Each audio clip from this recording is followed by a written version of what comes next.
Hey guys, welcome to Remarried Love, the best new relationship podcast for everyday men and women who desire to be married again. If this is your first time listening to the show, welcome.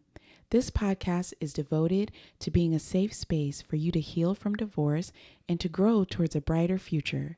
Whether you are recently singled or already remarried, this podcast has something for you. We are your hosts, Dee and Aki, and we are going to have candid, heartfelt conversations about the journey to a healthy remarriage. We're so glad you're here. As always, we'll give you some nuggets of wisdom. So take a deep breath. Now let's get into it. So babe, I don't think we finished telling the story about how we actually met. Do you want to tell your version of events? That day? My first marriage lasted almost a decade. And there were a lot of things that happened within the marriage, and then it ended abruptly. And for me, it was like my whole world was shattered. When you have things like betrayal or deception, and you have a lot of elements that go on sometimes in the reason why you get a divorce, it seemed like it reopened a wound. Yeah. So now I was a child that went through a divorce, and now I'm an adult that went through a divorce. Right. It was different. So then I decided, I was like, you know what? I'm just going to heal. I wrote a book about that healing process or what I needed to do. And then it took a long time to write it because when people heard about my divorce, they were like, Aki, you need to write a book about, this is like a Lifetime movie and it's this and that. And I talked to God about it and he was like, yeah, we don't want to rehash that. I want you to let people know or share with people how you got out of that situation, not out of the marriage, but out of the brokenness. Yeah. The hurt and the pain. Yes. When I met you, it was at a time that I just said, God, I'm not going to go on dates and get hooked up and try to go on any apps or anything. I'm just going to I guess leave it up to him. Yeah, I'm just going to work. Yeah. And God, you just show me somebody or have somebody find me. And then I went to church and you found me. I did, but that wasn't until after I went to the club. Yeah. I think we left off that we met at church, actually. But, okay, I'll start. So it was one Sunday. I was a little late. And I was going into the church with my dad. Wait, I got to stop you right there. You said a little late. Already? Yeah. So your take is what? You were a lot late. Okay. So I was with my dad that day, and because I was living with him after I got my divorce. Mm-hmm. And we came in and the church was packed that Sunday. It was in the summertime. And so they sat us apart. Before they sat us apart, they had to move me over. They were trying to sit us down. Yeah, but I had to move before you could sit down. Yeah, I was going to say the usher, you're right. The usher was trying to find a spot for me. She found a spot for my dad. Yeah. Then she saw your row and there was two gentlemen. She was asking you guys if you could split up and I could sit in between you. Yeah. There was one empty seat. I moved to the left. That empty spot, I moved over to the left because... To give me the empty spot. She gave you the empty spot. The spot in front of you was where your dad sat. He wasn't right in front of me, honey. He was right there. No, he was a couple rows. No. Okay, so there's a discrepancy in that. Because he turned around. I would have seen him. I'm telling you. And smelled his cologne. He was not right in front of me, believe me. So he was wearing dad cologne. Yeah, that's why my seat was warm. Yeah, because I was sitting there. Okay, so church has begun, and for some reason, the sound system goes out. Yeah, no sound, no microphones. Nothing.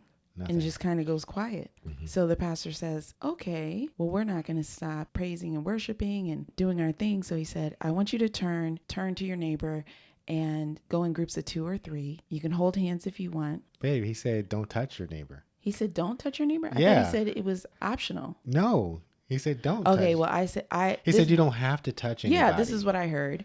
That you go to your neighbor, we're going to pray in groups. And if you're not comfortable with holding hands or touching, it's fine. Mm-hmm. So it just so happened that I turned to my left and you were there. Yeah.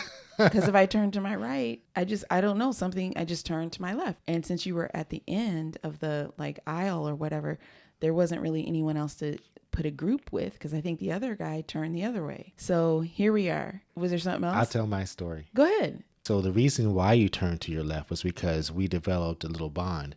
Prior to the power going out and everything, you were trying to put a piece of candy in your mouth, and that candy had that wrapper that makes all that noise. I'm sure people know that one candy that makes all that noise.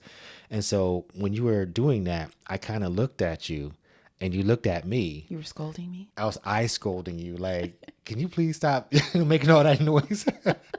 Because you wouldn't stop with that. But it was like, banter. It was like it little was just fun. like mischievous things that you do in church. Yeah, I guess so. You open candy wrappers loud. Yeah, to bother your neighbors. I was bothering you? No, it wasn't bothering me. So I looked over at you like, kind of like, hey. Girl. Yeah, exactly. Stop. So that's how we had that little eye connection. Oh, I missed that. Babe, that's why when you stood up, you turned my way. It wasn't that the guy turned the other way. Okay. Okay, with the candy swag. Yeah. You said I touched your elbow. You did. Yeah. It was my right elbow. Okay, so I'm touching. Gosh, you're specific. You remember this. Babe, this is the day I met the woman who would be my wife. Yeah. I didn't know it at the time, but I'm just saying. Yeah, so I touched your elbow and I asked you, what did you need prayer? And then you told me, because we were supposed to pray for each other. Yes. And I prayed for you. Such a sweet, nice prayer. And then you said, what would you like prayer for? And I said, oh, well, I'm recently divorced and I want to pray that bitterness doesn't like hold me or make root inside of me. I don't want to be bitter. And you just looked at me and you said, I understand. Yeah.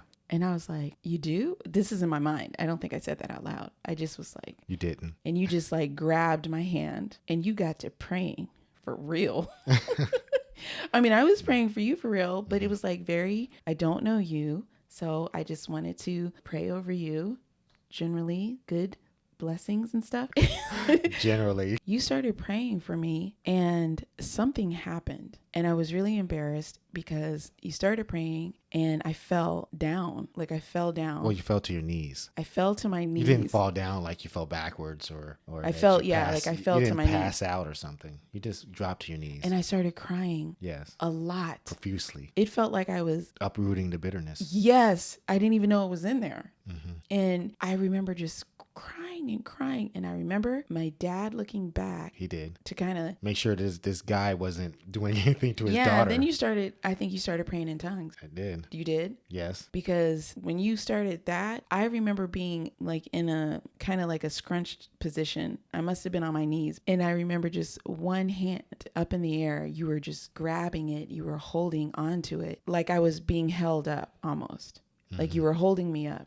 I was. And you didn't stop praying. You didn't check on me. You just kept praying. You were just praying and holding my hand real tight.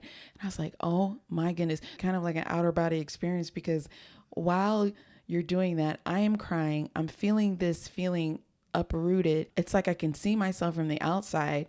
And I'm telling myself, girl, what are you doing? You have never done this before. What is happening? And who is he? Who is this dude? Like, what is going on? We were just trying to go to church. I think the usher helped me up. Yes. I think she came around to make sure you were okay. Yeah. I mean, it was like snot and everything. She gave me tissue. I know my makeup was all smeared. I was just like, what have I just done? I felt kind of relieved. I felt lighter, embarrassed.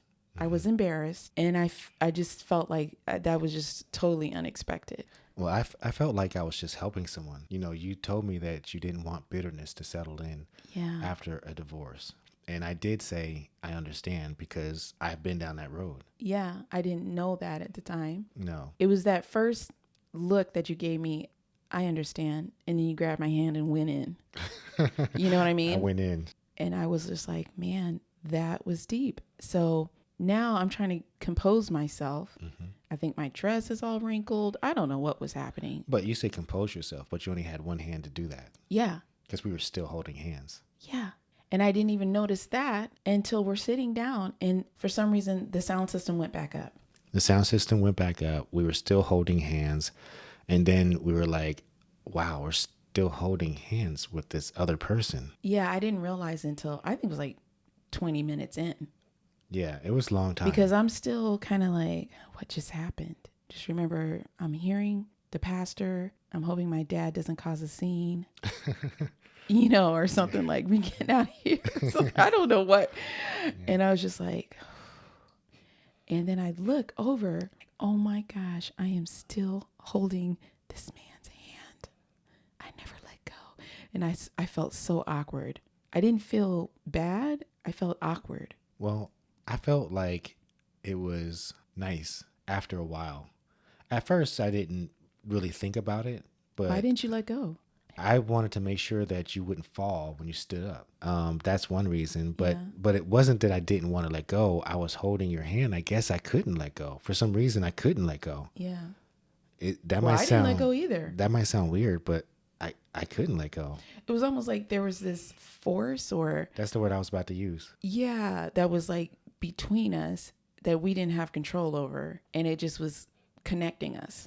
It did connect us. And so now we're connected. So when people say that they want connections, now I understand that. Well, yeah, I didn't understand it at that level. I've never heard anybody say a story like this, or, they meet people and they're like, oh, our eyes met, and, but we had not just a physical experience, but it was spiritual. Yeah, it was something different. I remember, fast forward, I was telling my girlfriends, I don't know what that was. I've never experienced that. And I didn't know if I was tripping because I had gotten a divorce. I didn't know. It's like, is this what happens when you get a divorce?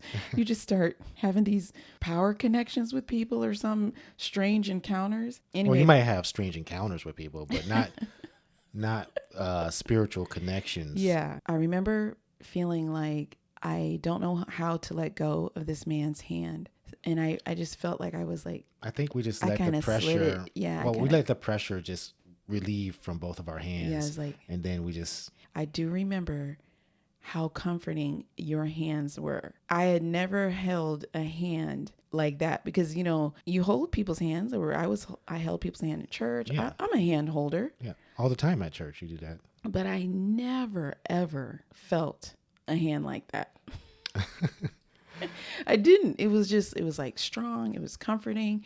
It was manly, but not harsh. It was very, very comforting. I guess that's the word. Well, that is the word. That's the word that I was going to use, is that it felt like a comforting experience because I felt comforting and I was comforting someone during their time of need, which was you. And I felt like you really needed whatever had to come out because you were in a transition period, I believe. We let our hands go.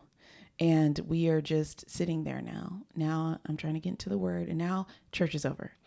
Well, when it was over, this is when I asked you to, if I could give you a call. I wasn't trying to be creepy or weird or anything like that. But I said, can I give you a call just to make sure that you're okay? Because I wanted to make sure you were all right because all that was intense. And what did I say? And you said, yeah, well, you said yes. I think you said yes. What did you say? I said, I don't remember that part. Well, I got at your first, number. This guy that I've just held hands with is asking me for my number. And I said, well, I'll give you. You gave me your business card. I thought that was interesting. I was like, she gave me her business card. Like, I don't know if I'm ready for talking with the praying man that made me cry. So I gave you my business card and I said, maybe Monday. I needed a little time. Sunday was regrouping. Yeah. And you said, what's a good time? And I said, I had been married and then I was divorced. I wasn't dating. I didn't know even how to respond to people.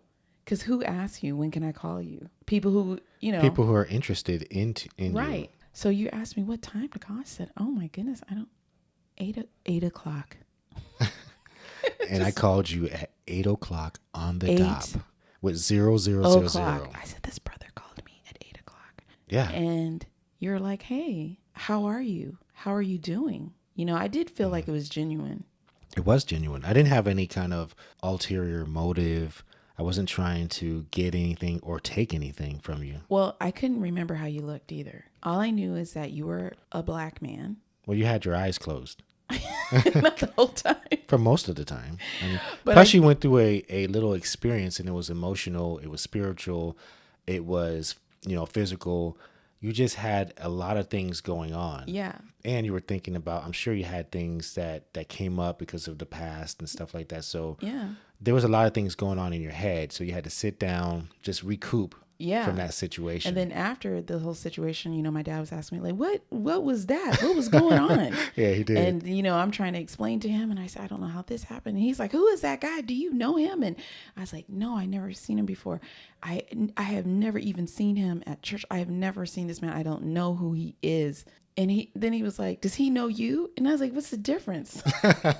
You know what's funny? I felt so confident and I felt so relaxed talking to your father. Like it didn't feel like any big deal. Yeah. When you first called and we started talking, I remember after that conversation, I was just like, it is like, I know this man. Yeah. And not that I know him. It's like my dad said, well, does he know you? Yeah, exactly. I felt like we were getting to know each other, but we already knew each other. That's correct. It was like our spirits already knew each other and was waiting for us to catch up. That's correct. Yes. And that kind of goes into what we were talking about, what's holding us back. The one thing that was interesting to me about your prayer is that you were asking about something that potentially could have stopped you from having a great relationship. The bitterness. Yeah. Yeah, because I had seen that in, you know, older women, family members, co-workers, friends. Bitterness, it distorted people, like physically, emotionally. And in my experience, I had never met a bitter woman who had a relationship. How can you be bitter and have a healthy relationship? The bitterness that I saw had blocked feelings of love for men. It blocked feelings of love for women, like humankind.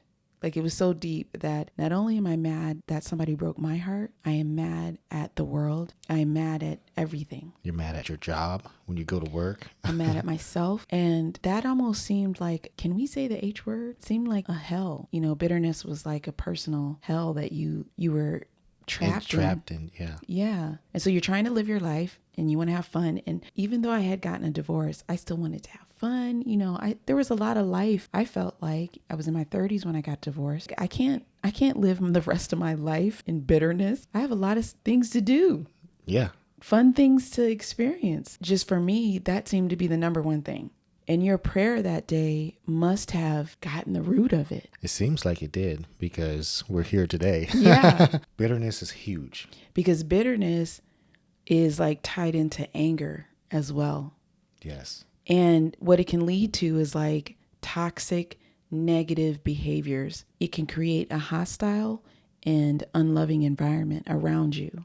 Not just around you, but in you. A bitter, nasty environment in your family, at your job, everywhere that you go. Right. You know? Yeah. And you don't want to be an angry person. Well, the interesting thing is when I was looking up bitterness, anger was a part of it. Unforgiveness was a part of it. Not being able to move on, holding on to like what you call the anchors and past hurts. There was like so many things. The definition was explaining that it can cloud a person's ability to see good in others. Wow. So that is a major blocker. If you can't even see the good in people, you will never find the one. You know, how could you? The anger, the emotions. I would say that anger would blind your mind. It will blind your eyes. And you see through your mind. You don't see actually with your eyes. Yeah. According to research. So if you see with your mind and anger blinds your mind. Unforgiveness. In unforgiveness, you know, you are not going to be able to see your true love. You're not going to be able to see the happiness that you should have. And a lot of people will say, well, you know, there's no good men out there or there's no good women out there. But if you're an angry person, you can't even see them. You can't. And they are everywhere. They're everywhere. Guys, there's good people everywhere. Good people are everywhere. They're everywhere. You just might not be able to see them. And the people who are the person who is right for you, you know, that person is everywhere. And I say that because is it necessarily one specific person? I don't know if it is one specific person. Yeah. But what I am saying is that your happiness is around you. It is there. It is there. But it's whether you can see it or not. That's so deep. And this is why, honey, I was like, I cannot be bitter. Because one of the other things that bitterness causes is stress. anxiety, depression, and we talked about that in the other episode. Yes. So I don't want to give myself that. And it can also suppress your immune system. Wow. So there's a lot of physical responses. Your body responds to all that negativity, that anger, energy, destructive. It's more destructive energy. From what I understand, there's some good energies. Yes. You can tell that. We had a good energy. Yeah. But there's bad energy. Yes. And I didn't want to store bad energy within myself. Well, energy is on a frequency. And if you are an angry person, more than likely you're going to have angry experiences because you're going to be on that wavelength. You're going to be on that timeline. And usually if you're a happy person, you bring that with you. Yeah. Everywhere you go, it's like, hey, I'm not bothered by that. It's great. But the other thing about bitterness and anger, it can cause inflammation in our bodies. And for women specifically, having inflammation anywhere in our body is not good. No, definitely not. For all stages of womanhood, from when we're starting off to when we're having kids to when we're going through not having kids anymore. If we're in sports, if we're whatever we're doing, it's not good for our body to have chronic pain.